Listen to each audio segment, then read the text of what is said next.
Okay. Ladies and gentlemen, welcome to this SoFi Fireside chat.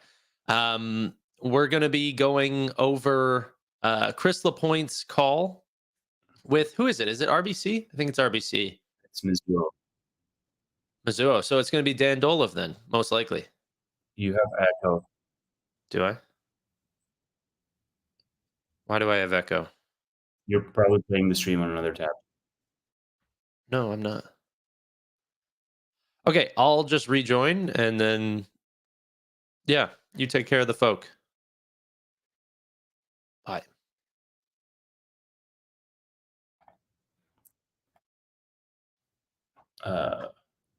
Oh shit, the echo is on my side. Oops.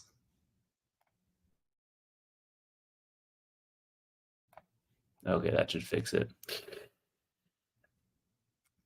But when Tanner rejoins, we're going to tell him that it was on his side and that he fixed it by rejoining. Hello?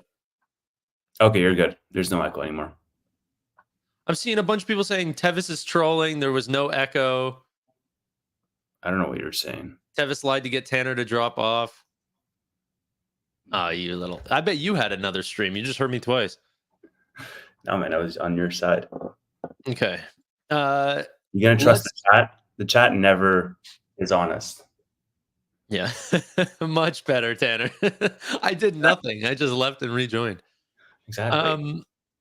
Okay, so this call, what do you think they're going to talk about? You think they're going to talk about today's CPI call or CPI report that came in? Did it come in yet? Yeah. I just woke up. How was it? Came in at 3.3%. Expectations of 3.4. It was good. Market's green. Oh yeah, I guess that's why the market's green. Yeah, maybe. I don't think they're gonna talk about, like, when was the last time he did a fireside, Chris LaPointe? I feel like Chris LaPointe's doing more firesides than Noto at this point. Yeah, it's been 3 months probably. Last quarter he did one. Yeah. So last quarter was when he talked about the top 5 financial institution, right? Because I remember, because I was in Mexico at the time, and that was the stream that he was like, "Oh, top 5," and we then went into whole Citibank versus U.S. Bank. Sure. Yes. Yeah. Yeah. RFPs. Yeah. So I don't know, maybe something about that, maybe something about their like loan book. If they talk about the slow movement of their product rollouts, you guys have heard it here first. They're listening. There's been a lot of situations, like even the reporting of this fireside chat, like they didn't have anything scheduled at all. We said, "Hey, why is there no fireside chats?" And then now they're like, "Okay, we'll do one." I think a lot of that is coincidence, though. Like, I think to attribute it to 4 random dudes talking on the internet is kind of hubris. I think it's a mix of both. So, in terms of this actual fireside chat, do I believe that it had anything to do with me? No. I think that there's a lot of times where they say, retail investors have this confused, or this is what people need to know. I actually do think that they're talking to the Twitter, YouTube retail audience that are. Yeah, I mean, I think the main value that we provide on our weekly streams is to aggregate the sentiment of retail on any given week and present it in a digestible manner. Yeah. Like, if Anthony Noto or Chris LaPointe or whoever on the leadership team doesn't have the time to comb through X and see all the replies for things of what people are complaining or praising, then we sort of aggregate all of that for them. And that alone is the value that like our stream provides and nothing more. You have to think like SoFi is a heavy majority retail owned position, and it's a small company, a couple $1 billion, and there's not a whole lot of other people making SoFi content. If there is, I mean, they've been on the SoFi Weekly show. Yeah. Like, so I don't know. I do think that they listen. They so clearly talk to Chris Hager. They, you know, I don't know. I don't know. All I'm saying is I think that they are going to try to answer some of our questions if they possibly can. So talk about the transition over to Technisys, selling loans. I think that that's going to be a big part of it. If right now the idea that rates are coming down, I think they're going to get some calls even this morning saying, "Hey, what do you got for sale?" Mhm. Um, who knows? I But mean, they I'm need very to sort excited. of We just from haven't a heard from them in a bit. short-term stock perspective, they need to breathe some life back into the stock because it's sort of flatlined. I don't think I'm bearish to say that. It's just a fact. So, and the reason why it's flatlined is like it correlates with the amount of news that they have. Maybe that's, you know, a false association that it's flatlined because there's like no interest in it. The name is dead, quote unquote, from a short-term stock perspective. But the point being, I think that more news gives us more data points to digest, which makes stock go up or down. And I Why think don't we both of just those ask are Chris? valuable. Chris, can you pop on and tell us what Chris LaPointe's going to say today? Because you already know what he's going to say. I'm sure you guys texted Let's him go on to it. script for him. Yeah, yeah, yeah. Let me know, Chris, if you have time to pop on because we'd love to have you. By the way, guys, we are waiting 3 more minutes until it actually goes live. So patience is our virtue here. Mizzou is like one of those institutions that's really bullish on SoFi, right? Like, isn't Mizzou Very, always very Dan Dolev? bullish. Yeah, very bullish. It's Dan Dolev, right? Mhm. And he has what, $15 price target? He's got a $12 price target, but he's made comments saying that he can see long term. So if I go into $50 a share, so it's in his top three picks right now. We've been texting all morning. Nothing new. That's awesome. Okay. Uh, he's kidding. But um, Chris, I'm curious to think your thoughts as well. What do you think that Chris LaPointe's going to be bringing up? I need a Chris to get into another Chris's mind.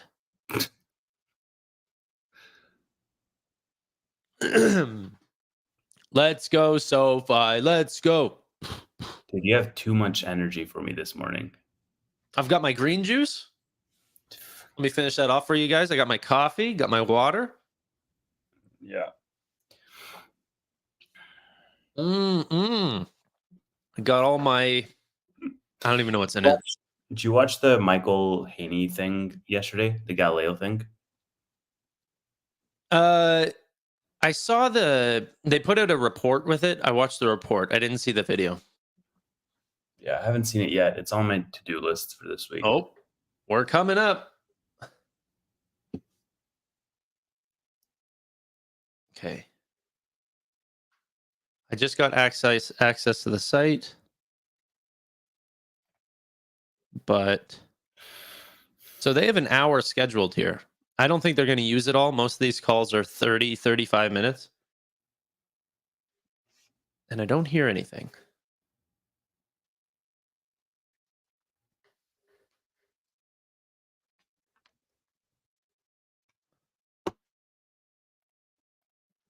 Yeah, there's no sound right now, which is good. So maybe I can just bring it up on screen.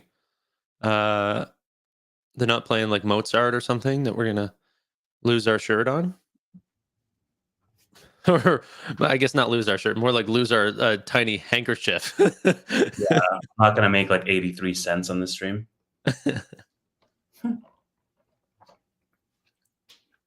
One stop shop. Yeah. Okay. Well, thanks for spoiling the first 10 minutes of the call. Yeah. I mean, we're the best platform to spend, save, invest, and borrow and protect. And yeah. Um, but I'm not hearing anything.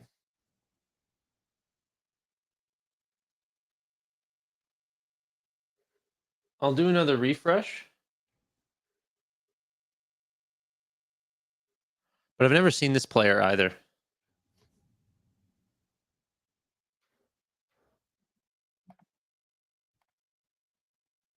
We're actually up today. Yeah, because the rates. Must be a glitch. I've never seen this color on SoFi before. It's green. I don't know. Hey, Oh, got it. Yes. okay. Can you hear me too? Yes. You hear us? Okay. Well, should we start? Let's do it. And that is Good Dan. morning. That sounds like I am Dan Delev. I am the research analyst here covering payments and IT services. Not alone. Sean covers IT services with me. And I am very pleased to have Chris LaPointe, the CFO of SoFi, with me, my friend. And Chris joined SoFi from Uber. Oh, I didn't know that. Where he was a global head of FP&A, corporate finance, and fintech prior to Uber. Chris was vice president, TMT investment banking at Goldman Sachs. So thank you, Chris, for joining. It's going to be very interesting. Thanks for having me, Dan. Really appreciate Yeah, it. of course. So, all right. So we have about 24 minutes for questions. So, SoFi's been very successful in executing a challenging and constantly changing macro backdrop of the as a public company. Can you give us a little bit of background about SoFi's progress since becoming a public company? Maybe some pre-bank charter and post-bank charter kind of examples, and where are we today in that journey? So Yeah, absolutely. So what I would say is we set out to create SoFi as a one-stop shop for financial services, and our business has evolved dramatically over the course of the last 4 to 5 years since before we became public. We have a much more diverse product set, and our revenue base shows that. We're taking share in virtually every single product in which we're operating. We've consistently grown our top line revenue and member and product base quite meaningfully over the course of the last 4 to 5 years. We reached GAAP profitability, and we have a very, very robust balance sheet. Now when stepping back and thinking about what got us here in the journey that we've taken, there are a few key milestones that I would point out. First, if you look back to 2020 and 2021, we raised $3.6 billion of capital through our IPO, through our private round with T. Rowe Price, and through our large $1.2 billion 0% convertible note offering that we did. That provided us with ample capital to continue to grow our member base and to invest quite meaningfully in our financial services. The second key milestone was getting our bank charter in 2022. If we rewind back to 2018, 2019, 2020, we were forced to turn over the balance sheet 4 to 5 times a year because we were constrained and limited by the amount of equity capital that we had on our balance sheet, as well as the access to our warehouse capacity that we had. So we were turning over the balance sheet quite frequently and selling loans much more quickly than we otherwise wanted to. What the bank provided us was a low-cost, sticky funding source. 90% of our member deposits today are coming from direct deposit members. And that's provided us with the ability not only to get great interest expense savings, we're saving about $500 million of interest expenses annually today as a result of having that lower cost funding and not having to rely solely on warehouse funding. But it's also allowed us to hold on to loans for a longer period of time on our balance sheet and realize the true economic benefit of that asset base. So we're really happy and excited that we were able to get the bank charter when we did. It has provided a tremendous amount of competitive differentiation for us. The third key milestone was acquiring our Technisys and Galileo businesses, which collectively are our tech platform, and we aspire to be the AWS of fintech. That product offering is as diverse as our consumer offering, and it helps serve large financial institutions who are looking to modernize their tech stack or modernize their payment processing, or larger brands who are looking to get into financial services. And we're, kind of at the core and one of the few providers that are able to provide those types of services in a cloud-based and dynamic way. And then the fourth milestone I would call out is the fact that we became profitable in our financial services segment recently. If you look back prior to 2023, that business collectively was funded by our lending and tech platform business in order to scale. We're now generating $600 million annually of revenue. That business is expected to grow over 75% in 2024, and we're delivering 25% contribution margins in that business. So self-sustaining and growing quite meaningfully. So if you put all of those milestones and facts together, you know, we feel like we have all of the ingredients to become a top 10 financial institution, and we're really proud of the progress that we've made over the course of the last 4 to 5 years. Well, you definitely have my money. I love it. I'm you know, I'm going all the way. So just really quick, maybe we can just jump into you provided long-term guidance for 26.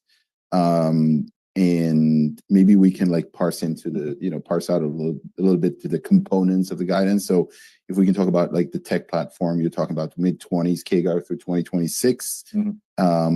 And you know, how do you expect to achieve this growth? And then what are you what kind of clients are coming off of for the to you from that Galileo Technisys offering? So how do you, and then we can maybe talk about financial services and GAAP EPS. So let's maybe like parse them out one by one. Perfect. Yeah, so I'll hit on tech platform first. So what I would say is why we're confident in our guide and what we expect in terms of the mid-20s% growth is we have a large installed base of customers that are growing quite nicely already today, over 150 million accounts on the Galileo platform. We have dozens of customers that are in various stages of integration or in early stages of revenue monetization that you could expect to see continued momentum and growth over the course of this next several quarters and years. And then, as we've talked about over the course of the last several quarters, we're targeting partners that are large financial institutions who need to modernize their tech stack, or large brands that have big install bases who want to get into financial services. On the latter part, we're seeing very robust demand and are in great conversations with a number of top banks in the US and top banks in Latin America. I think part of that is a function of obviously our product offering and differentiation, but what you're seeing in the broader banking sector of the severe need for these financial institutions to have much better real-time visibility into managing their assets and liabilities. And as importantly, they need all of their products to work better when they're used together. So we're in a prime position to be able to offer that type of solution.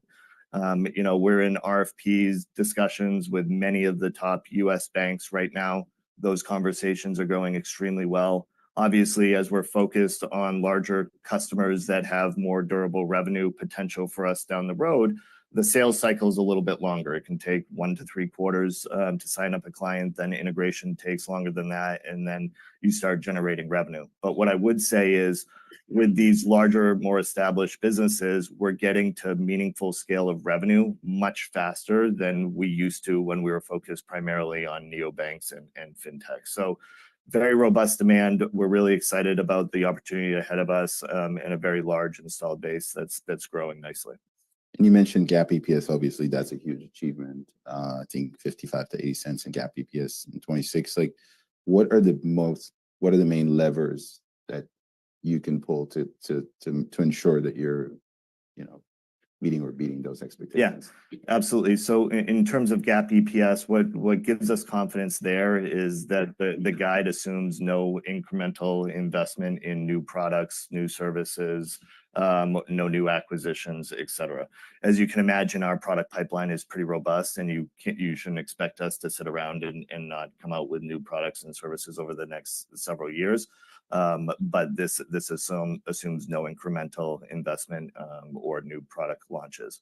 What we're assuming is 20 to 25% compounded annual growth of revenue over the course of the next 3 years. In financial services, we're expecting that to be 50% compounded annually every single year. What's going to drive growth in financial services specifically is we're really excited about the fact that more and more people are using SoFi as their primary bank. In addition to that, they're deepening their relationships with us through incremental products. One stat that we haven't talked about, but it's worth noting here, is if you look at the last several cohorts of new members that have come onto the platform, approximately 30% of those new members are taking out a second product within 30 days of being on the SoFi platform. So it speaks to our product offering and how our products are better when they're used together, and how we're building that trust and loyalty with our member base. In addition to that, we expect meaningful growth in the deposit franchise. We've been generating over $2 billion of deposits each and every quarter over the course of the last year plus. We expect that to continue and to drive meaningful growth in our net interest income. In addition to that, on the non-interest income side, on interchange, we're seeing really good trends as well. If you look at Q1, we saw $1.9 billion of spend on the platform. That was up from $1.5 billion in Q4 and $1.2 billion in Q3 of last year. And that $1.9 billion of spend on the platform drove $50 million of annualized interchange revenue, which was up 60% year over year. So as we continue to see increased deposits and increased primacy with our money product, you could expect to see incremental growth in interchange. In addition to that, we're seeing really good momentum in our invest business, both on new members, asset net flows, as well as new monetization opportunities. We recently rolled out alts and mutual funds. Those are driving a meaningful portion of our overall net flows this past quarter. So we feel really good about that. In the credit cards business, still tiny. It's only a few $100 million of balances, but we've intentionally slow rolled that business because we wanted to ensure that we have all of the fraud capabilities and loss capabilities in place. What we are seeing is really good signs that our entry rates, charge-offs, and delinquencies are getting to a more meaningful or a better spot for us, where we can start putting more investment dollars behind that business, and be more innovative and start to drive more revenue growth there. And then the last piece that we don't often talk about is our lending as a service business, which, similar to interchange, was $50 million of annualized revenue in Q1. That's a function of the growth that we're seeing in declines on the personal loans front. So right now in our personal loans business, we're declining 80% of all applicants that are coming through the funnel. And that's serving as a really good addressable market for our lending as a service business in financial services. As we continue to be cautious and thoughtful about how we're expanding our lending business, you can expect to see our lending as a service business to continue to grow. In addition to that, we'll be rolling out new products in that area and signing up new partners. So net, we're really excited about the growth that we expect to see in financial services. We talked about tech platform, mid-20s% CAGR, and then lending is mid-teens CAGR. On the profitability front, bridging down to GAAP EPS, we expect to generate 30% EBITDA margins by 2026 and 20% GAAP net income margin by 2026. And stock-based compensation is expected to be high single digits as a percentage of revenue. So you put all of those CAGRs and the profitability targets into place, and that gets you to your 55 to 80 cents of GAAP EPS that we're really confident about. Very impressive. Maybe let's shift gears a little bit more to 24. I'm going to use my favorite word, a credit box. I just learned it this year. So you've been conservative on your outlook for personal loan growth this year. I think last time we met, you mentioned some green lights and red lights. So internally, everything is green. Externally, you're looking at some things that make you want to be more conservative. Maybe we can kind of talk a little bit about the decision to not, open the credit box even more. Yeah, I think one of the things that's most important, just stepping back away from everything, is 2024 is going to be a year of meaningful growth for us as an overall business. It's going to be a year of increased diversification in revenue, and it's going to be a year of meaningful book value generation. With respect to lending specifically, we are taking a cautious approach for two reasons. One is the broader macro signals that we're seeing out there. Look at rates. There's so much rate volatility. If we rewind back to when we first started setting the plan for 2024, everyone was talking about rates staying higher for a longer period of time. Fast forward 2-3 months when we actually established our 2024 plan, there was 6 rate cuts baked into the consensus. Fast forward another few months, 3 rate cuts. Where are we today? 1 to 2 rate cuts. This morning, rates are rallying 15 basis points off the CPI print. So there's just a ton of volatility with respect to rates. There's geopolitical risk. There's liquidity concerns. So that coupled with the fact that we have 2 very large segments in our financial services and tech platform businesses that are growing meaningfully and delivering meaningful profit gives us the ability to be flexible and not unnecessarily grow our lending business when we don't need to and when we can take a conservative approach. So that's why we're doing it. We feel really good about the underlying credit trends that we're seeing in our business, but from a broader macro perspective, there's too much volatility to grow that business more than we need to. What I would say is we're still originating $4.5 billion per quarter of originations across the platform today, which is still quite sizable despite the conservative approach that we're taking. Now, what would change our outlook on opening up or scaling the lending business? I think the macro would have to change. We'd have to get much better visibility. Rates would have to stabilize. We'd have to have much better visibility into what's happening with fears of a recession, unemployment, et cetera, or rates would have to come down. Our capital ratio, total risk-based capital ratio today is 17.3%. So we have plenty of headroom above and beyond where the regulatory minimum is at 10.5% to scale the lending business if and when we choose to do so. We're being cautious today. If rates come down, that will open up the gates for our student loan refinancing business and our home loans business, which is really small right now. And maybe kind of talking about the other side of it, like maybe a little bit of an update on the capital market activity, like how do you feel vis-a-vis the loan buyers?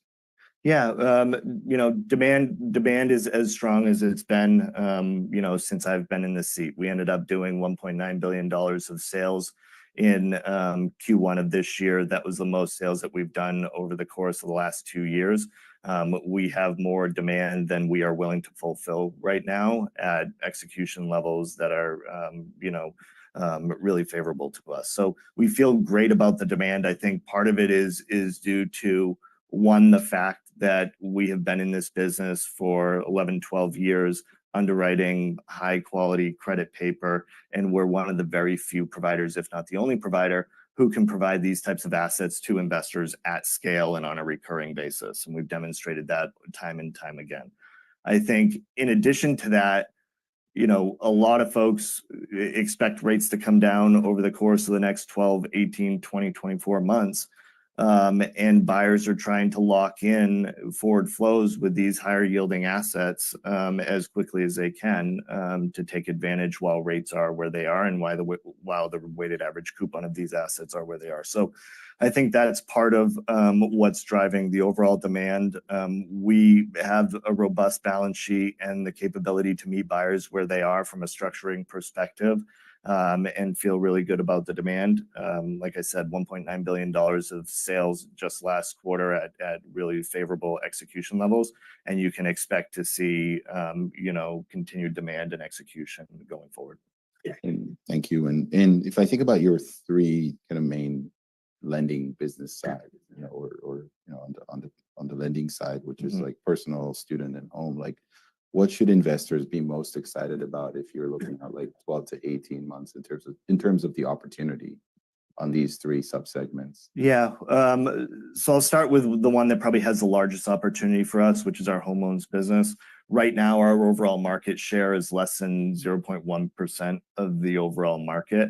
What I would say, though, is we're really excited about the opportunity ahead of us. We recently acquired a business called Wyndham Capital, which shored up our back-end fulfillment capabilities. Historically, we relied on a partner, but we realized how critical it was to own the back-end fulfillment capabilities and technology. That's now established, fully integrated, so we're ready to go. In addition to that, we recently rolled out some new products with VA loans, with home equity lines of credit, with home equity loans. which will serve and help to drive incremental growth in that business. So even despite where rates are today, we expect to be able to start taking meaningful share as a result of having our fulfillment capabilities shored up, as well as, you know, all of the table stake products out there. Another interesting stat that's important to note is that only 1% of all SoFi members who have a mortgage are taking the mortgage or have the mortgage with SoFi. So we have a huge installed base of our own existing members that we don't actually have to pay meaningful marketing dollars to go out and acquire or originate to, that will serve meaningful growth for us going forward. On the switching gears to student lending, in-school loans is a really good opportunity for us. It's a $12 billion origination opportunity per year in the market. You saw a few key players drop out recently, so that should serve as a meaningful tailwind for us. It's a really small business today, but we're making really good strides. We're in 1,000 schools right now, which has taken some time, but we're there, and you can expect that business to continue to grow. Student loan refinancing, obviously the rate environment, as well as some of the uncertainty with the Department of Education, is driving where originations are today. We're right around $650 to $700 million of originations. You know, once we get through the election cycle, and if rates drop, there's meaningful opportunity to grow that business. And then on the personal loans front, we target, you know, prime borrowers who have average FICO scores in the 750 range with average incomes of $160,000. We have about a 10% market share of that business in our credit box, so 680 and above. We've grown that market share quite meaningfully over the course of the last few years, and there's a ton of headroom to continue to grow it. We're obviously taking a conservative and pragmatic approach to that business, so I wouldn't expect that to grow meaningfully.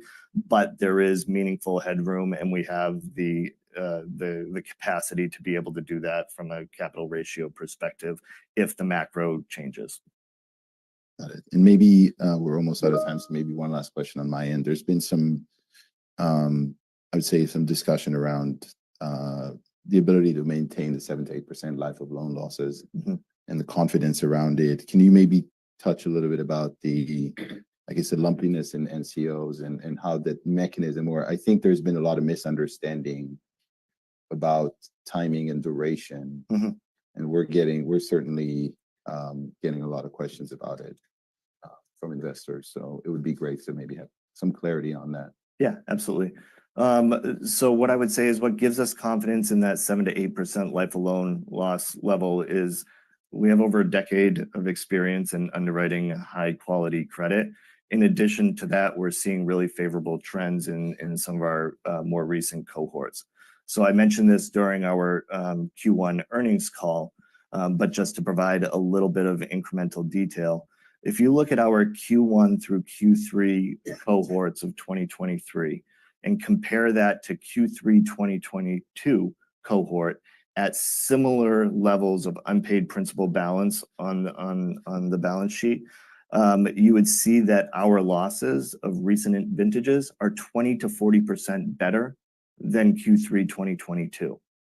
If you take that a step further and rewind back to 2017, the last time we saw life of loan losses that even came close to 8%, it was still below 8%, but nonetheless, it was the highest cohort that we had.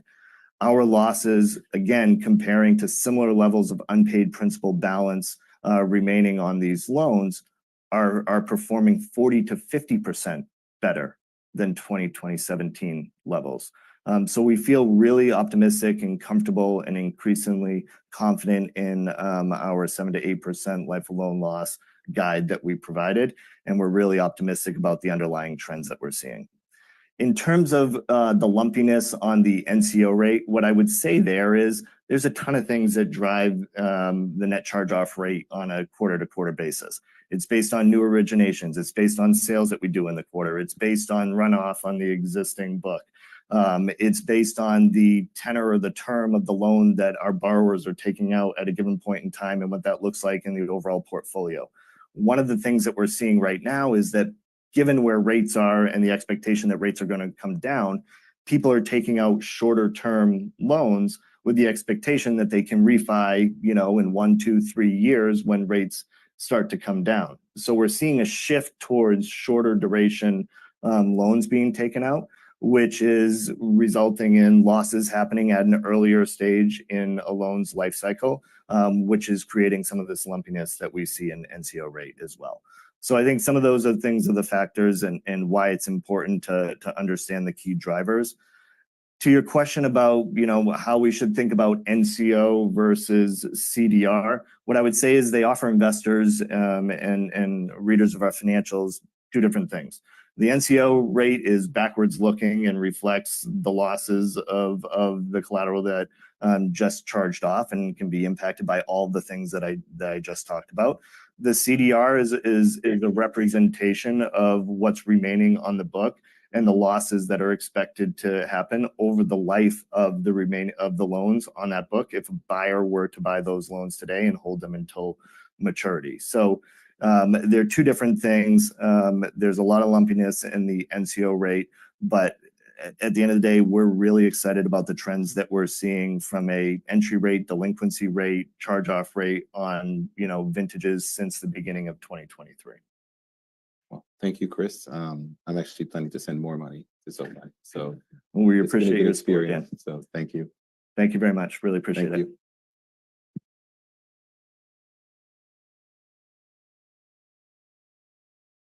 Ladies and gentlemen, wow. Wow. That was a lot of fun. I'm really happy that they did this.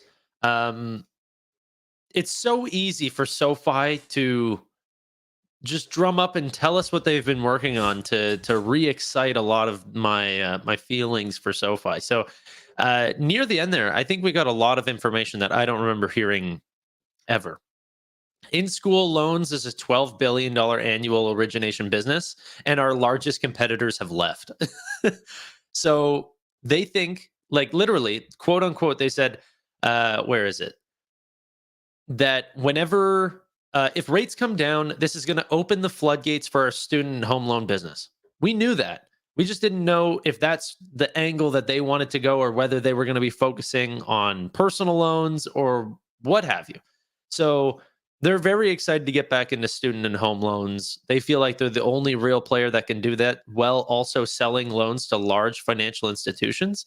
They've definitely kept up those relationships through the last couple of years because they've been so strong. On life alone losses, they're saying, hey, the benchmark is still 7-8%. We don't care, what people are saying. And in fact, our newer cohorts are 20 to 40% better than where they were at their worst, which he said was Q3 of 2022, if I'm not mistaken. And even then, they were nowhere close to 8%. So they're leaving themselves so much leeway. That's the freaking problem with SoFi, is that they're being so conservative. It's like kind of really hard to model what they're saying into the future. Tevis. I missed the entire thing, so I'm gonna have to rewatch it, I guess. But it sounds exciting. It was a good one. I mean, it was exactly what I thought it was going to be. The first 10 minutes were as quiet as ever. And then as time built and Dan Dolev is picking for some new numbers, we definitely got some new feelings. They reaffirmed 2026 guidance, 55 to 80 cents. They said they're declining 80% of their loan applications now. Some people can get confused and think that that's a bad number. No, I want that to be 99%. As long as you can have your originations at where you want to be, then all you're doing is saying, hey, we're bringing in like this many people, which is potentially growing a lot higher, is wanting our loans. So you get to have the true pick of the litter between people at the highest FICO scores to the lowest, to the highest income, all the way down, to the bottom. So you get to pick the highest of the high. Plus, they're also like referring them out, so they're still making money on the ones that they decline. Exactly. Now, right now, it's kind of hard. It's not like we get like those 80% of people are going to all go to referred loans because there is a cap, right? They can't charge more than 36% per loan. So the really risky ones are actually just not getting approved for loans at all. But as that even goes into a lower interest rate environment, like referred loans is going to be perfectly set up thanks to Pagaya.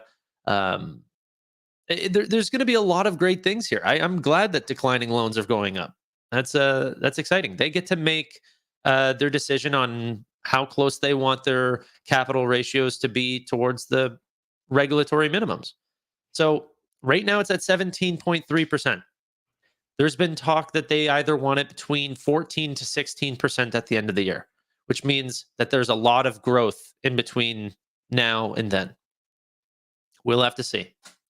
It'll all be dependent, like even later today, depending on what the Fed says. If somehow miraculously they say, "Hey, we're cutting now," or "We're cutting soon," then SoFi is going to see a real bump because financial institutions, insurance companies, like all of these very large companies that maybe want these fixed income products, are not going to wait for rates to cut before they end up buying them, because then they're going to be at par or very close to fair value. And they don't want that. They want a deal. So they're going to try to go in and acquire loans from SoFi, because that's the business of SoFi, right? They originate loans from users and then they sell them to financial services companies, or sorry, financial institutions, or they run out the loan. Like they hold it for the client for the remainder of the loan. But SoFi wants to sell those loans. That means that they instantly get a large paycheck and then they can go out and redistribute that money. So, yeah, it'll be very interesting, especially after today's news. That's why the stock is up currently in the morning. I mean, it just reinforces this idea that the real catalyst is going to come after loans come down. And even after loans come down, it's still going to take several quarters for them to show the results of the loans coming down to essentially, make the market more bullish on investing in SoFi, or the prospect of investing in SoFi. So it's still like a year away, maybe a little bit under a year away, but it's not, a today for tomorrow thing, or even this month for next month thing, because rates are expected to come down like late fall.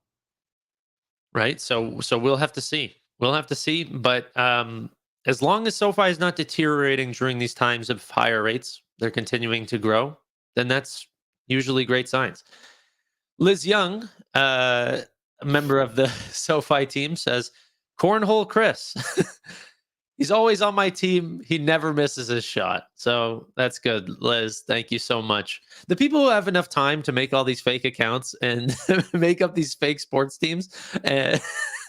Dude, the Chad Borton one was the best, but you have to scroll up a bit. It's got to be the same guy. It's the same guy. It's the same guy who he probably has like 10 accounts with different names. Is it this one? If I heard that from Chris, I would have never left. Chris spelled wrong. Okay. Well, first time live. Awesome.